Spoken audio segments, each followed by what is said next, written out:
Material control में आप देख चुके हैं लेवल के संबंध में, reorder level, minimum stock level, maximum stock level और average stock level.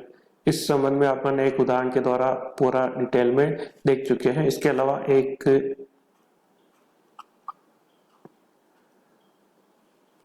Economic order quantity, इसी क्रम के अंदर अपना अगला आएगा इकोनॉमिक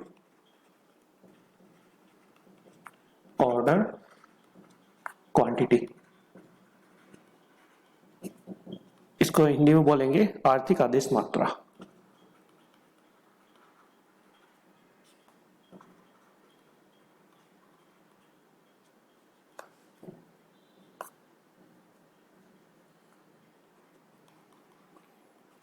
आर्थिक आदेश मात्रा क्या होती है? The quantity of an item for which purchase order is placed is called its order quantity.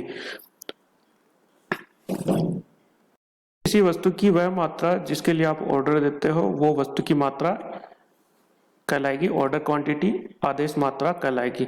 Order quantity depends on the following two factors पे डिपेंड करेगी। एक तो है अपने पास परचेज कॉस्ट,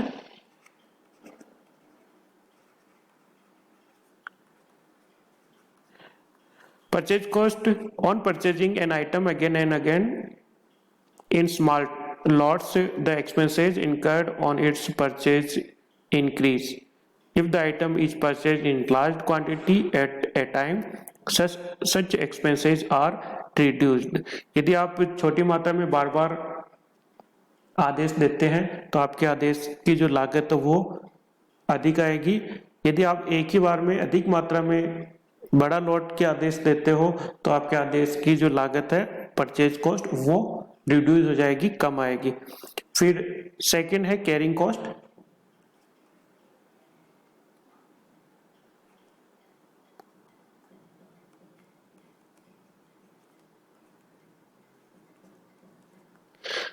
कैरिंग कॉस्ट भंडारण की लागत। If an order is placed for a large quantity at a time, the expenses such as interest on capital, obsolescence expenses and insurance charges, etc. are increased. All these expenses are reduced by purchasing small lot of material many times. यदि एक साथ बड़ी मात्रा में आदेश दिया जाता है तो पूंजी पर ब्याज की लागत आएगी अपने पास, अप्रचलन और बीमा के व्यय बढ़ जाएंगे। थोड़ी थोड़ी मात्रा में अगर आप बार बार सामग्री खरीदेंगे तो ये व्यय कम होंगे। तो स्टोरेज कॉस्ट भंडारण की लागत, अधिक मात्रा में आप आदेश देंगे तो भंडारण लागत अधिक आएगी, अगर कम मात्रा में अगर ऑर्डर होगा तो भंडारण लागत अधिक आएगी। तो इसमें एडवर्स रिलेशन है। अगर आप ज्यादा मात्रा में ज्यादा क्वांटिटी में अगर ऑर्डर देते हो तो कैरिंग कॉस्ट बढ़ जाएगी, और लो क्वांटिटी में अगर ऑर्डर देते हो तो कैरिंग कॉस्ट कम आएगी। इस प्रकार यह स्पष्ट हो चुका है कि बड़ी मात्रा में सामग्री खरीदने पर भंडारण के व्यय बढ़ते हैं और थोड़ी मात्रा में सामग्री खरीदने पर क्रय संबंधी व्यय बढ़ जाते हैं। अतः क्रय आदेश ऐसी मात्रा का दिया जाना चाहिए जिससे दोनों व्ययों का योग न्यूनतम हो। इस मात्रा को आर्थिक आदेश मात्रा कहा जाता है। तो स्पष्ट कर दिया है कि जैसे आप अधिक मात्रा में बड़ी मात्रा में भंडारण के, अब बड़ी मात्रा में अगर आप ऑर्डर देते हो तो भंडारण के व्यय बढ़ जाएंगे, और थोड़ी मात्रा में अगर सामग्री खरीदते हैं तो क्रय संबंधी जो परचेज कॉस्ट है वो ज्यादा आ जाएगी। तो आदेश इस प्रकार दिया जाना चाहिए कि इन दोनों का जो योग है वो मिनिमम हो, और वो आदेश कहलाएगा आर्थिक आदेश मात्रा, इकोनॉमिक ऑर्डर क्वांटिटी। इसका फॉर्मूला है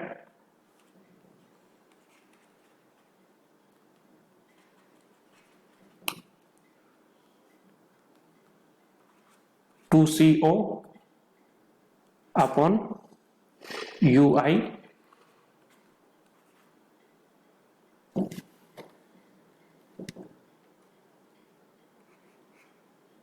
इसका root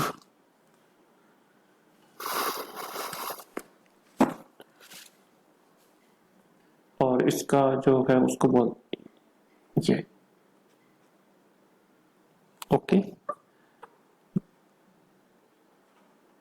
This means economic order quantity. C means yearly consumption of material in units. Consumption. Yearly consumption. Okay. O equal to cost of placing an order.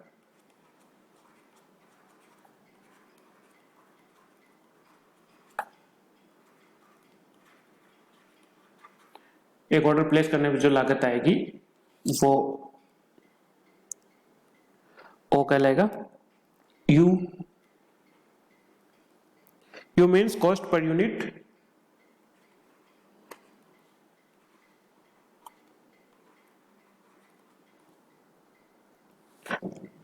I means percentage of carrying cost on average inventory. Percentage of carrying cost.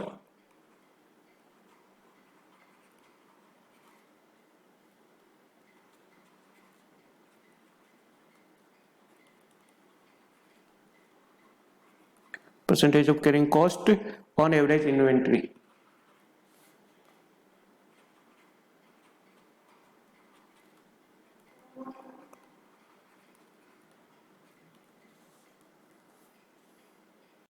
Economic order quantity का एक example लेते हैं.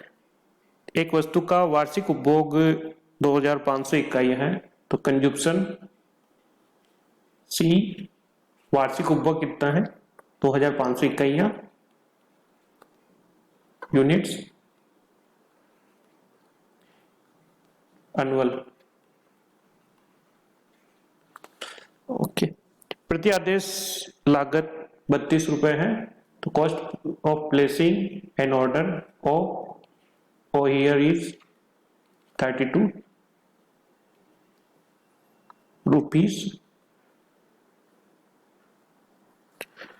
प्रति इकाई लागत 50 रुपए है, cost per unit U equal to 50 rupees.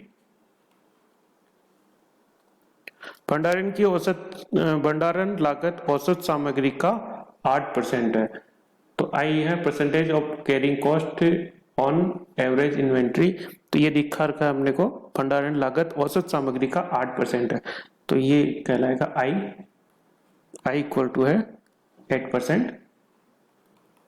Okay. अपने पास फॉर्मूला है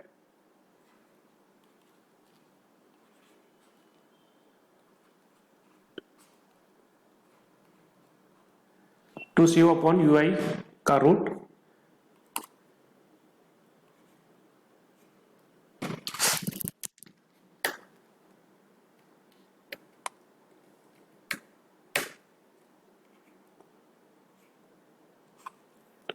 तो C equal to 2500 upon U equal to 50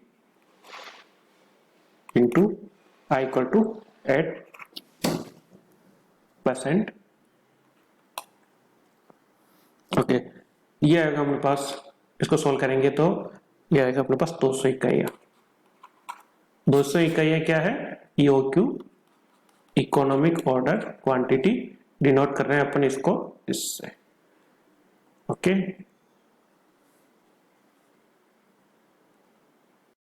economic order quantity अपन ने कैलकुलेट करी 200. इसका मतलब यह है कि आप एक बार में 200 इकाइयों का ऑर्डर देंगे. 200 यूनिट्स का ऑर्डर एक बार में आपके द्वारा दिया जाएगा. आर्थिक आदेश मात्रा के कुछ और भी फॉर्मूले हैं, जिसमें पहला देखते हैं अपन number of order per year. Number of order per year, इसका फॉर्मूला अपने पास annual consumption in units.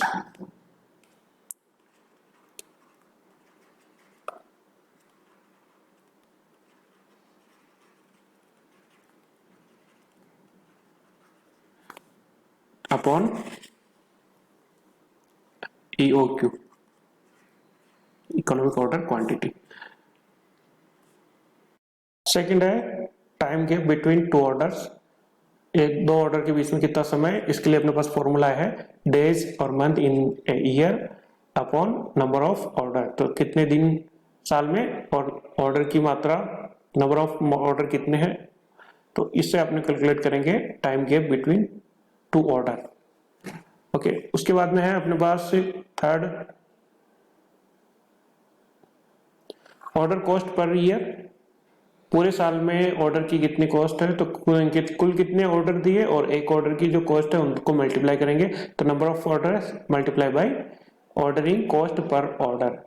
Okay, number of order ज्ञात करने के लिए अपन का कंजप्शन कितना है और इकोनॉमिक ऑर्डर क्वांटिटी कितनी है, इन दोनों से अपन निकलेगा नंबर ऑफ ऑर्डर, और एक ऑर्डर का जो लागत है वो आएगी, और इस फॉर्मूले से अपन कैलकुलेट कर सकेंगे ऑर्डर कॉस्ट पर ईयर। उसके बाद inventory carrying cost, inventory carrying cost मतलब स्टोरेज कॉस्ट एक तरह से, इसके लिए फॉर्मूला अपने पास है average inventory plus safety stock into carrying cost per unit. तो एवरेज इन्वेंट्री निकालने के लिए economic order quantity divided by 2, तो ये अपने पास एवरेज इन्वेंट्री आ जाएगी, प्लस सेफ्टी स्टॉक, ओके, इन दोनों को प्लस करेंगे और मल्टीप्लाई करेंगे कैरिंग कॉस्ट पर यूनिट, एक यूनिट की कैरिंग कॉस्ट कितनी है उससे मल्टीप्लाई करने पर अपने को कैलकुलेट कर लेंगे इन्वेंट्री कैरिंग कॉस्ट। तो आपने देखा economic order quantity, economic order quantity आर्थिक आदेश मात्रा दो बातों पर निर्भर करेगी, तो कॉस्ट के ऊपर, दो लागतों के ऊपर निर्भर करेगी, एक तो परचेज कॉस्ट और carrying cost. Purchase cost order cost है एक तरह से, परचेज कॉस्ट बार बार अगर अपन ऑर्डर देंगे तो परचेज कॉस्ट ज्यादा आएगी, अगर अपन बड़ी मात्रा में ऑर्डर देंगे तो परचेज कॉस्ट कम आएगी। इसके विपरीत कैरिंग कॉस्ट के अंदर क्या होता है, अगर आप ज्यादा मात्रा में ऑर्डर दोगे, ज्यादा मात्रा आपके स्टोर में रहेगी तो कॉस्ट ज्यादा आएगी कैरिंग कॉस्ट। अगर आपकी ऑर्डर की मात्रा कम है, इसका मतलब यह है कि आपके स्टॉक के अंदर मात्रा कम रहेगी तो कैरिंग कॉस्ट भी कम हो जाएगी।